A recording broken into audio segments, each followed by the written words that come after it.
যে কোনো প্রকারের সেহের, জাদু, কালো জাদু, আইন বলা হয় বদনজর, আর হাসাদ মানে হলো হিংসা। এই সেহের, আইন, হাসাদ থেকে বেঁচে থাকার জন্যে খুবই মাসনুন মুনাসিব কিছু আমল আমরা জানিয়ে দিচ্ছি। ইনশাআল্লাহ এগুলো দৈনন্দিন আমল করতে পারেন।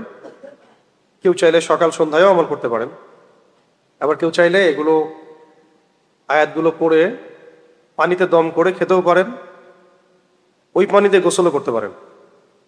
এবং সেখানে আরো ভালো হয় যদি 7টা বড়ই পাতাকে পিষে বেটে দেওয়া হয়। এটা চিকিৎসা আর কি। নাকি এমনিতে আমার অভিজ্ঞতা থেকে বলা যে যদি নিয়মিত এগুলো পড়াও হয় সকালে সন্ধ্যায় বা রাতে, এমনি আয়াতগুলো পড়া হয়, পড়ে দম করা হয় গায়ে, বা মাসাহ করা হয়, বা পানিতে ফু দিয়ে পানি খেয়ে নেওয়া হয়, এতেও ইনশাল্লাহ আল্লাহ চাইতো সমস্ত ফিতনা থেকে হেফাজতে থাকবেন ইনশাল্লাহ। বা কেউ যদি ফিতনা করতেও চায় ইনশাল্লাহ কাজ হবে, কাজ হলেও সাময়িক হবে। ঠিক আছে, এটা একটা অসুস্থতার মতোই। যে কোনো অসুস্থতা সারতে যেমন সময় লাগে, এটা সারতে একটু সময় লাগতে পারে। তাই বলে হতাশ হওয়া যাবে না, চেষ্টা চালিয়ে যেতে হবে। এর আগে প্রথমে শর্ত হচ্ছে 1 নাম্বার যে খালেস ভাবে আল্লাহর কাছে তওবা করা। খালেস ভাবে আল্লাহর কাছে তওবা করা, রিজিকটা হালাল করার চেষ্টা করা, আল্লাহর দিকে রুজু হয়ে যাওয়া, মানে আল্লাহর দিকে নিজেকে রুজু করে ফেলা। হ্যাঁ, আল্লাহ পাকের উপর রুজু করা। 4 হলো আল্লাহর উপর তাওয়াক্কুল করা, ভরসা করা।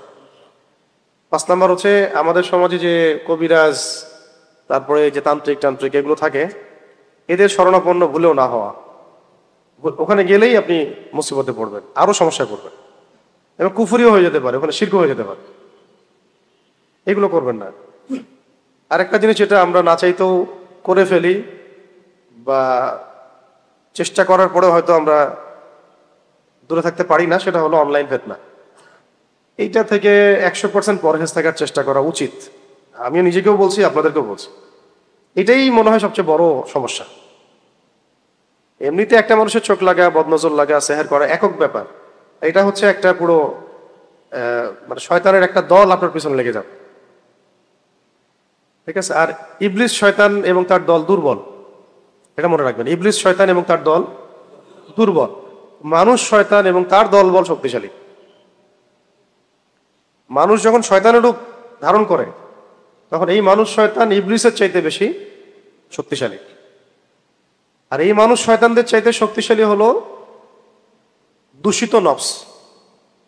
দূষিত নফস, যার নফসের মধ্যে দূষণ আছে, তার জন্য মানুষ শয়তানেরও প্রয়োজন নাই, জিন শয়তানেরও প্রয়োজন নাই। তো আমরা এই পয়েন্টগুলো নিয়ে পরে কথা বলবো, নফসের দূষণ কিভাবে দূর করা যায়, মানুষ শয়তান থেকে কিভাবে বাঁচবো, জিন শয়তান থেকে কিভাবে বাঁচবো। আপাতত আমি প্রথমে কিছু কোরআনের আয়াত বলে দিচ্ছি, যেগুলো আমরা নিয়মিত পড়ার চেষ্টা করবো। এই নিয়মিত পড়াটা কিন্তু বাধ্যতামূলক না, কিন্তু আমরা যদি পড়ি তাহলে নিরাপদ থাকবো। এবং দৈনন্দিন একটু কোরআন তেলাওয়াত হয়ে গেল, প্রত্যেক হরফে তো 10 নেকি হবেই, অন্তত পক্ষে 10 নেকি হবে ইনশাআল্লাহ। তেলাওয়াত যারা জানি না অবশ্যই শিখবো, যে কোনোভাবেই হোক শিখতে হবে। এখানে শেখেন বা বাসায় শেখেন বা অনলাইনে শেখেন বা কোনো ওস্তাদের কাছে, অবশ্যই শিখতে হবে। এটা ফরজ, নিজের উপর ফরজ করে নেওয়া। আর অজু অবস্থায় থাকার চেষ্টা করা, সবসময় অজুর হালতে থাকার চেষ্টা করা। মাজুর, হ্যাঁ, অজু চেষ্টা করবে তারা থাকার জন্য, যদি ভেঙে যায় ভেঙে যাবে। ঠিক আছে, পবিত্র থাকার চেষ্টা করা, কাপড় পবিত্র রাখার চেষ্টা করা। যে বাসায় আছে সেই বাসার মধ্যে ছবি মূর্তি না রাখা, ছবি মূর্তি এগুলো না রাখা। মিউজিক মারাত্মক সেহেরের একটা মাধ্যম। মিউজিকের সাথে যারা সম্পৃক্ত আছে তারা সেহেরগ্রস্ত হয়ে যেতে পারে, জাদুগ্রস্ত হয়ে যেতে পারে। এটা খুব সহজে। আর যারা এমন হয় যে মিউজিক ছেড়ে দিয়েছে, একসময় হয়তো কেউ শুনতো বা জড়িত ছিল, ছেড়ে দিয়েছে, তারাও অনেক সময় ভুক্তভোগী হয়। এটা হচ্ছে শয়তানের মাধ্যম মানুষকে পাওয়ার, বাগে পাওয়ার। নেশা, একটা হচ্ছে মাদক নেশা। নেশাদার দ্রব্যের সাথে যারা সম্পৃক্ত সেহেরগ্রস্ত হয়ে যাবে সহজে, জাদুগ্রস্ত হয়ে যেতে পারে। ডক্টরের কাছে গেলে বলবে মানসিক সমস্যা। আচ্ছা, মানসিক সমস্যা না, এটা সেহের আইন হাসাদ হয়েছে। ওই সেহের আইন হাসাদের মধ্য দিয়েই মানসিকভাবে সে ভারসাম্যহীন হয়ে গেছে। এগুলো মেয়েদের মধ্যে আরো অনেক বেশি লাগে। চলাফেরা বাইরে করলে, অসুস্থ অবস্থায় থাকলে, নাপাক অবস্থায় থাকলে, এই সময়গুলোতে মনে হয় যেন ইবলিসের দলবল ওদেরকে উপর আসার করে, পুরো ভারসাম্যহীন আচরণ করা শুরু করে এই সময়গুলোতে। এগুলো খুবই মানে কেয়ারফুল থাকার বিষয়, যদিও আসলে এগুলোতে আমি ব্যক্তিগতভাবে এত বেশি কেয়ারফুল কখনোই ছিলাম না, এখন যতটা কেয়ারফুল আর। এর আগেও বহুবার আমি এসবের শিকার হয়েছি, শারীরিক নির্যাতন, মানসিক নির্যাতন, রাষ্ট্রীয় রসানল, অনেক কিছুই হয়েছে। কিন্তু সেহের, আইন, হাসাদ এগুলো যে এত ক্ষতিকর সেটা আমার ধারণাও ছিল না কখন। আল্লাহ পাক যেন আমার মতো আপনাদের সবাইকে হেফাজত করেন, এবং কেউ যেন এসবের ফিতনায় কোনো ক্ষতিগ্রস্ত না হয়, আমরা সবার জন্য দোয়া করি। তো এগুলোর মধ্যে প্রথম যে আমলটা করতে হবে, যে এই কাজগুলোর পর যে ফরজ ওয়াজিবগুলো ঠিকঠাক মতো আদায় করতে হবে। ফরজ ওয়াজিব অন্তত ঠিকঠাক মতো আদায় করা, এবং যে সময়গুলোতে দোয়া কবুল হয় সেই সময়গুলোতে দোয়া করা বেশি। আবার বলছি, যে সময়গুলোতে দোয়া কবুল হয় এই সময়গুলোতে বেশি বেশি দোয়া করা। যেমন শেষ রাত, তাহাজ্জুদের ওয়াক্ত, যেমন 2 আজানের মাঝখানে, আজান ইকামতের মাঝখানে, যেমন সিজদায়, এই আপনার সালাম ফিরানোর পরে, সালাম ফিরানোর আগে, হ্যাঁ, তারপরে হ্যাঁ হ্যাঁ এই যে খুতবা চলাকালীন, জুমার দিনে খুতবা চলাকালীন মনে মনে দোয়া করা, তারপর আসর থেকে মাগরিব জুমার দিনে দোয়া করা, বৃষ্টি হচ্ছে এই সময় দোয়া করা। তারপরে ধরেন যে আপনি মুসাফির হালতে দোয়া কবুল হয়, এরকম বহু সময় আছে। রোজা রাখা অবস্থায়, ইফতারির আগে, এই সময়গুলো তো আমরা জানি, একটু ঘাটাঘাটি করলেই বুঝতে পারবেন। এগুলো জেনে নিয়ে বেশি বেশি আল্লাহ পাকের কাছে দোয়া করা। আর যেটা বললাম যে কোরআন তেলাওয়াতটা তো অবশ্যই করব, ফরজ ওয়াজিব এর উপর পাবন থাকা। মহিলাদের ক্ষেত্রে পর্দার ব্যাপারটা খুব জোরালোভাবে দেখা আর কি। বাসার পরিবেশটা ইসলামিক করার চেষ্টা করা, কোনো রকমের এই ছবি, কুকুর মূর্তি টুর্তি এগুলো বাসায় না রাখা। বাসা, হ্যাঁ, এগুলোও না রাখা, সাফসুতরা রাখতে হবে বাসা, সাফসুতরা। বাসায় জিন চালান করে দেয় মানুষ বাসায় জিন চালান করে দেয় অনেক সময়। এগুলো সত্য, এগুলো সায়েন্স বিশ্বাস করবে না, কিন্তু এগুলো আমাদের শরিয়ার মধ্যে আছে। এগুলো শোনার পরে আবার সবসময় এটা মনে করবেন না যে সবকিছু ওই কারণেই হচ্ছে, এমন আবার সাইকোলজিক্যাল পরিবর্তন যেন না হয়। শক্ত থাকা, কিন্তু এটা সত্য, এটা হয়, কিন্তু এগুলো দুর্বল। যার উপর যত শক্তিশালী সেহের, আইন, হাসাদ হয়, তার মানে প্রতিক্রিয়াটা তত বেশি হয়। আর এগুলো খুব পারদর্শী এই তান্ত্রিকরা বেশিরভাগই বিধর্মী। আর এগুলোর ইফেক্টেড হয়ে যদি কেউ ডক্টরের কাছেও যায়, ডক্টর 3টা প্রশ্ন করে তারপরে ওকে অ্যান্টি ডিপ্রেশন একটা ওষুধ দিয়ে দিবে মানসিক সমস্যা। আসলে ওই সমস্যার সলিউশন কি? সলিউশন তারা দিতে পারবে না। সলিউশন এখন দিতে কোরআন। সলিউশন কি? কোরআন, এইটাই সলিউশন। আর দোয়াগুলো সিজদা হালতে করাও খুব ভালো, এই সময় বেশি দোয়া কবুল হয়। আর দিনের একটা অংশে দোয়ার জন্য নিজেকে খালিজ করে নিতে হবে, যে এই সময়টাতে আমি দোয়া করবো শুধু। শেষ রাত হতে পারে, ফজরের পর হতে পারে, ইশরাকের আগে হতে পারে। যত দোয়া আল্লাহ পাকের কাছে হাত তুলে দোয়া করা। আর আমি সবচেয়ে বেশি উপকৃত হয়েছি ওমরাহ এর মধ্য দিয়ে। ওমরাহ সফর এবং বাইতুল্লাহ জিয়ারত, তাওয়াফ, সাই এবং বাইতুল্লাহ ধরে দোয়া করে, দোয়া কবুলের জায়গাগুলোতে দোয়া করলে আমার কাছে এমন মনে হচ্ছিল যে দোয়া করার সাথে সাথেই আমি সুস্থ হয়ে গেছি। ঠিক আছে, এরকম একবার দুইবার না, আমাদের জীবনে বেশ কয়েকবার এমন ঘটনা ঘটেছে, কন্টিনিউয়াসলি ঘটতেই থাকে। যারাই অনলাইনে আসছে, মানুষের চোখের সামনে আসছে, উম্মার জন্য কিছু কাজ করতে চায় বা মানুষের কাছে পরিচিতি পেয়েছে, ভাইরাল হয়ে গেছে আর কি, তাদের এই সমস্যাগুলো হবে। এই জন্যে যদি কেউ ইচ্ছা করে ভাইরাল হতে চায়, সে এই সমস্যা বেশি পড়বে। আর যে ভাইরাল হতে চায় না, লোকজন থেকে আড়াল হতে চায়, কিন্তু কোনোভাবে আল্লাহ পাক তার ব্যাপারটা উপস্থাপন করে দিচ্ছেন, দাওয়া, জিহাদ, তাবলীগ ইত্যাদি, তাকে আল্লাহ হেফাজত করবেন ইনশাআল্লাহ।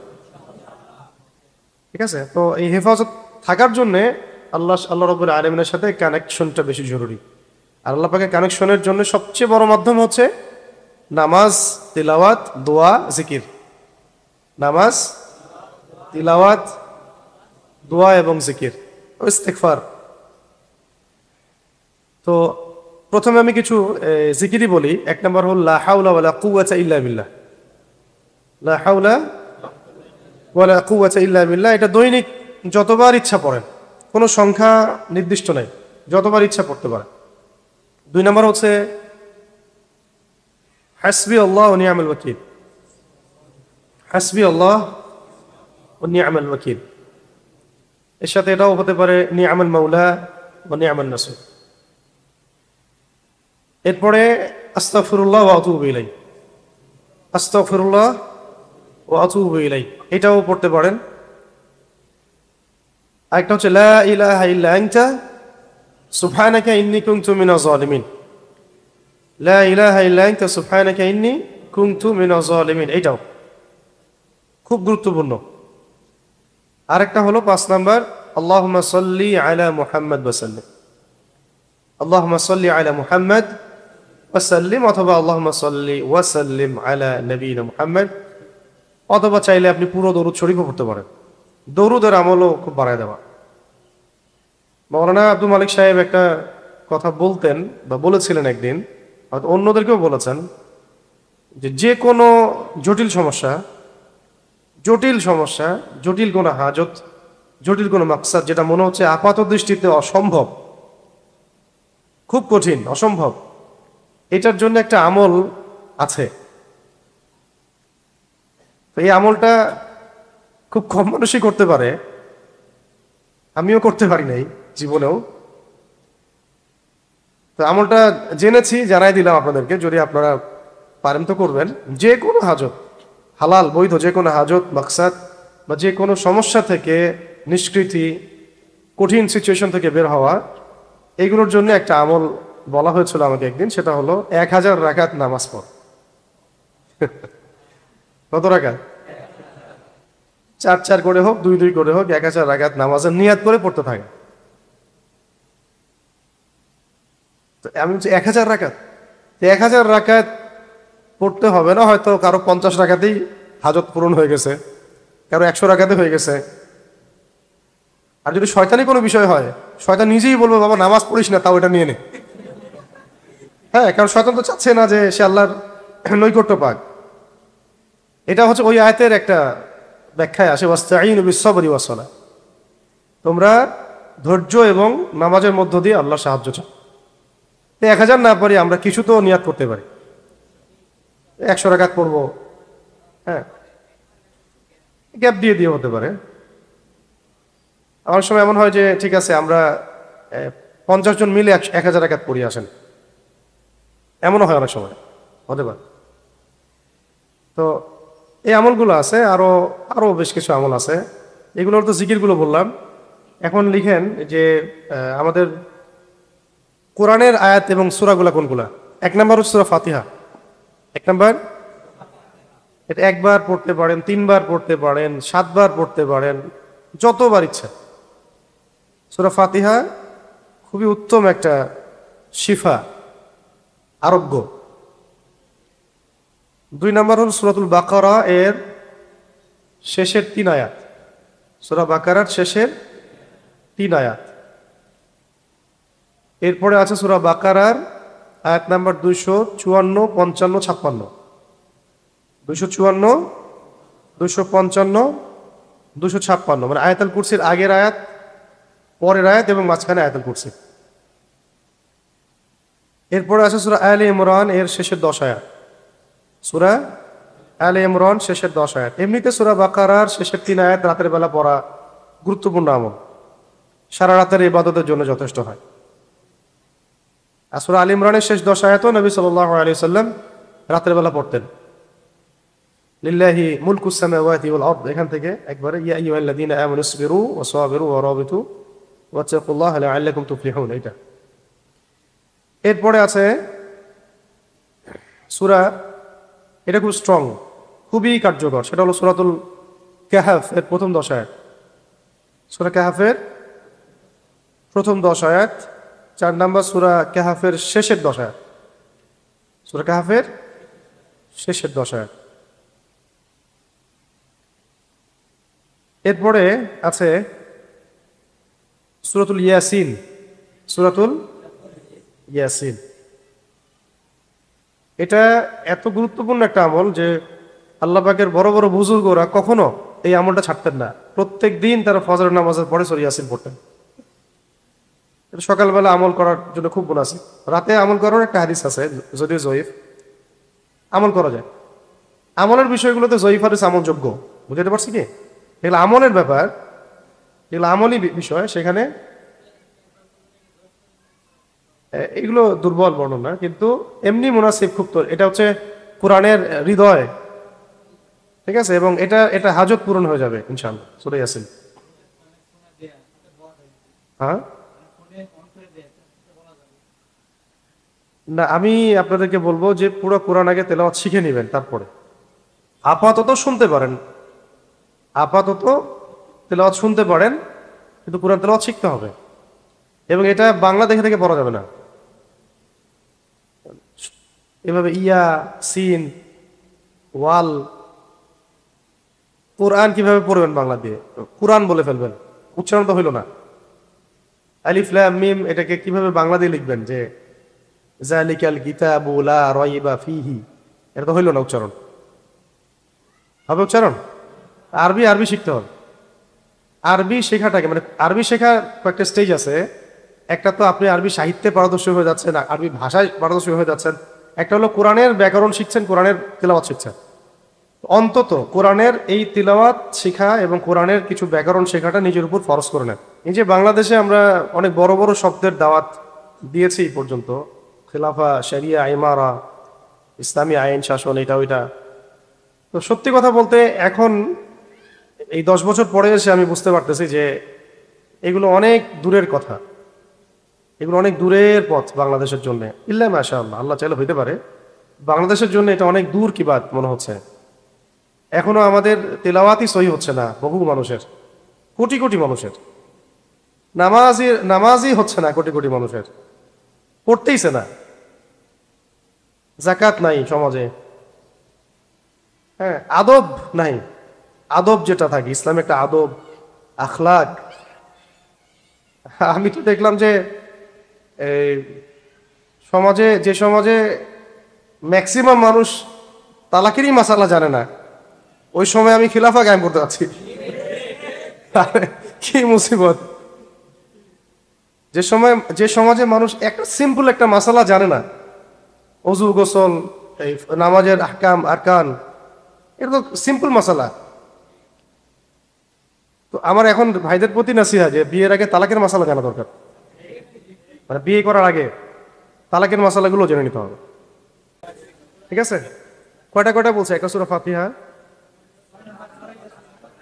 বলেন তো আমাকে, সূরা বাকারার শেষের 3, সূরা আল ইমরানের শেষের 10, কাহফের প্রথম 10, শেষের 10, সূরা ইয়াসিন। এবার লিখেন 6 নম্বর, এটা 7 নম্বর সূরা সফফাত লিখেন। সফফাত, সূরা সফফাত। দুটো সূরা আছে এমন, একটা সফ একটা সফফাত। এটা বলছে সফফাত, সূরা নাম্বার 37, 37। এই সূরার প্রথম 10 আয়াত, এই সূরার প্রথম 10 আয়াত। এরপরে লিখেন সূরা আর রহমান। সূরা আর রহমানের আয়াত নাম্বার হচ্ছে 34 নম্বর আয়াত থেকে শুরু করে 45 পর্যন্ত। কটা হয়েছে? 8টা। সূরা কলাম, সূরা কলাম এর শেষের 2টো আয়াত, সূরা কলামের শেষের 2টো আয়াত। এবার লিখেন সূরাতুত তাহা 65 থেকে 70, 65 থেকে 70। এই যে বললাম সূরা তাহা 65 থেকে 70, এটা সেহেরের জন্য খাস, এটা সেহেরের জন্য খাস আয়াত এটা। আর যেটা বললাম সূরা কলাম এর শেষের 2 আয়াত, এটা বদনজরের জন্য খাস। এবার যে একটা বলতেছি, একটা সম্পর্কে সাহাবী আব্দুল্লাহ বিন মাসউদ রাদিয়াল্লাহু আনহু, মানে এমন একটা অবস্থা ছিল যে এক মারাত্মক অসুস্থ ব্যক্তি এই ধরনের সমস্যায় মানে পাগলের মতো আচরণ করতেছে। তার কানের কাছে গিয়ে তিনি আয়াতগুলো পড়ে ফু দিয়েছিলেন, সাথে সাথে সে ব্যক্তি ভালো হয়ে গেছে। এবং এটা নবী করিম সাল্লাল্লাহু আলাইহি ওয়াসাল্লাম জিজ্ঞাসা করছেন যে কোন আয়াত পড়ছো তুমি? আব্দুল্লাহ বিন মাসউদ রাদিয়াল্লাহু আনহু বলছেন যে আমি এই আয়াতগুলো পড়ছি ইয়া রাসূলুল্লাহ। তখন তখন তখন নবী করিম সাল্লাল্লাহু আলাইহি ওয়াসাল্লাম বলেছিলেন যে তুমি যে আয়াতগুলো পড়েছো এই আয়াতগুলো যদি ইয়াকিনের সাথে পড়ে পাহাড়কে আদেশ করা হয় এখান থেকে সরে যাও, পাহাড়ও সরে যাবে।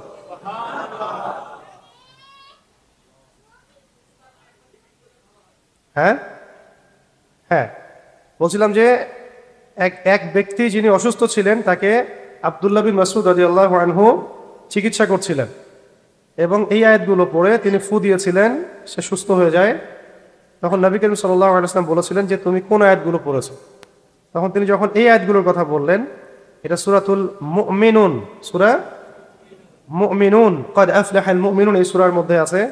শেষের দিকে 112 নম্বর আয়াত থেকে নিয়ে 118 নম্বর আয়াত পর্যন্ত, 112 থেকে নিয়ে 118 নম্বর আয়াত পর্যন্ত ক্বালা কাম লাবিসতুম ফিল আরদি আদাদা সিনিন, এখান থেকে ক্বালু লাবিসনা ইয়াওমান আও বা'দা ইয়াওমিন ফাসআলিল আদিন, এখান থেকে নিয়ে খাস করে শেষের গুলো যে আফাহাসিবতুম আন্নামা খালাকনাকুম আবাসা ওয়া আন্নাকুম ইলাইনা লা তুরজিউন ফাতাআলা আল্লাহুল মালিকুল হক লা ইলাহা ইল্লা হুয়া রাব্বুল আরশিল কারীম ওয়া মান ইয়াদউ মা'a আল্লাহি ইলাহান আখার লা বুরহানা লাহু বিহি ফাইন্নামা হিসাবুহু ইনদা রাব্বিহি ইন্নাহু লা ইউফলিহুল কাফিরুন ওয়া কুর রাব্বি ইগফির ওয়ারহাম ওয়া আনতা খায়রুর রাহিমিন। এই আয়াতগুলো যখন তিনি জানালেন ইয়া রাসূলুল্লাহ আমি আয়াতগুলো পড়েছি, নবীজি বলেছিলেন যে এই আয়াতগুলো এত শক্তিশালী, যদি ইয়াকিনের সাথে ঈমানের সাথে আয়াতগুলোকে পড়ে পাহাড়কেও বলা হয় এখান থেকে সরে যাও, পাহাড়ও সরে যাবে। ঠিক আছে, কটা হলো? অনেকগুলো হয়ে গেছে। আচ্ছা, আর হচ্ছে সূরাতুল হাশর এর শেষের 3 আয়াত, সূরা হাশর শেষের 3 আয়াত কোনটা? এটা জানেন? সূরা হাশর শেষের 3 আয়াত হুয়াল্লাহুল্লাযী লা ইলাহা ইল্লা আসছে। আম্মা পাড়ার মধ্যে কিছু সূরা আছে, দেখুন আম্মা পাড়ার মধ্যে খাস করে আমি কয়েকটা সূরার নাম বলে দিচ্ছি। সূরা কদর, সূরা কদর, ইন্না আনজালনাহু ফি লাইলাতুল কদর, চাইলে এটা আপনি 3-4 বারও পড়তে পারেন। 2 নম্বর হলো সূরা জিলজাল, ইযা যুলজিলাতিল আরদু জিলজালাহা, ঢাকাবাসীর এই সূরাটা বেশি করে পড়া দরকার। ঠিক আছে, কে জানে হয়তো আল্লাহ পাক এই সূরার বরকতে হেফাজত করে ফেলতে পারেন আমাদেরকে। এটা যে ঝুলতেছে আমাদের মাথার সামনে, এটা কি বুঝতে পারেন? আল্লাহ পাক আমাদেরকে এই আযাব থেকে হেফাজত করেন। আচ্ছা, সূরা জিলজাল, এরপর সূরা তাকাসুর, আলহাকুমুত তাকাসুর হাত্তা যুরতুমুল মাকাবির, এটা ঠিক আছে। এরপর সূরা আদিয়াত, ওয়াল আদিয়াতি দাবহান ফাল মুরিয়াতি কদহান ফাল মুগীরাতি সুবহা, এই সূরা হইছে। এখানে কয়টা বললাম? সূরা কদর, জিলজাল, তাকাসুর, আদিয়াত। সূরা আলাম নাশরাহ লাকা সাদরাক, সূরা আলাম নাশরাহ লাকা সাদরাক এবং সূরা ফিল, আলাম তারা কাইফা ফাআলা রাব্বুকা বিআসহাবিল ফিল। হ্যাঁ, এই দুটা আলাম নাশরাহ লাকা সাদরাক আর সূরা ফিল, আলাম তারা কাইফা ফাআলা রাব্বুকা বিআসহাবিল ফিল। এরপরে সূরা কাফিরুন থেকে সূরা নাস, ছেড়ে দাও। সূরা কাফিরুন থেকে সূরা নাস, ঠিক আছে। কতগুলো হয়েছে? এইগুলো, এই আয়াতগুলো, সামনে যে জিকিরগুলো বললাম এইগুলো নিয়মিত যদি আমরা করতে পারি ইনশাআল্লাহ, আল্লাহ চাইতো আমাদের নিজেদের ব্যক্তি জীবন, পারিবারিক অন্যান্য সমস্যাগুলো থেকে, সন্তান, সংসার, অন্য যে কোনো অসুস্থতা বা ওয়াসওয়াসার রোগ বা জিনগ্রস্ততা বা জাদুগ্রস্ততা আল্লাহ চাইতো কেটে যাবে ইনশাআল্লাহ। এটা হলো সেলফ রুকিয়া, এটার জন্য কারো কাছে যেতে হবে না। নিজেরাই আমরা দৈনিক যখন একটা সময় পাবো ফজরের পরে আয়াতগুলো পড়ে নিব, পড়ে সামনে যদি আমাদের একটা মানে সবাই তো পানি খাই সকালবেলা, জগ থাকে, সেখানে যে পানিগুলো থাকবে ওখানে দম করব, ওই পানিটাই সারাদিন আমরা খেতে পারি। আর যদি জামজামের পানি হয় আরো বেশি ভালো। নির্দিষ্ট কোনো সময় নেই, অজু অবস্থায় যে কোনো সময় পড়া যায়। সকালে, রাতে, সবচেয়ে ভালো সময় হলো শেষ রাত, তাহাজ্জুদের ওয়াক্ত হলো সবচেয়ে ভালো সময়। আর আমার কাছে মনে হয় ফজরের পরের সময়টাও অনেক ভালো সময়। ঠিক আছে, এই কাজগুলো করি ইনশাআল্লাহ। ওসমান দুষ্টামি করেন। আচ্ছা, কেউ কি লিখছো সুন্দর করে? তাহলে সুন্দর করে লিখে গ্রুপে দাও, গ্রুপে দেবেন স্যার, টাইপ করে দেবেন স্যার। এছাড়া আরো কিছু আয়াত আছে, সেগুলো ইনশাআল্লাহ অন্য আরেকদিন দিব। এর সাথে প্রথমে দিয়েছি কিছু জিকির। জিকিরগুলো কি ছিল? আস্তাগফিরুল্লাহ ওয়া আতুবু ইলাইহি, লা হাওলা ওয়ালা কুওয়াতা ইল্লা বিল্লাহ, হাসবিয়াল্লাহু ওয়া নি'মাল ওয়াকিল। তারপরে দোয়া ইউনুস, লা ইলাহা ইল্লা আনতা সুবহানাকা ইন্নী কুনতু মিনাজ জালিমিন, দরুদ শরীফ, আল্লাহুম্মা সাল্লি ওয়া সাল্লিম আলা নবিয়িনা মুহাম্মদ।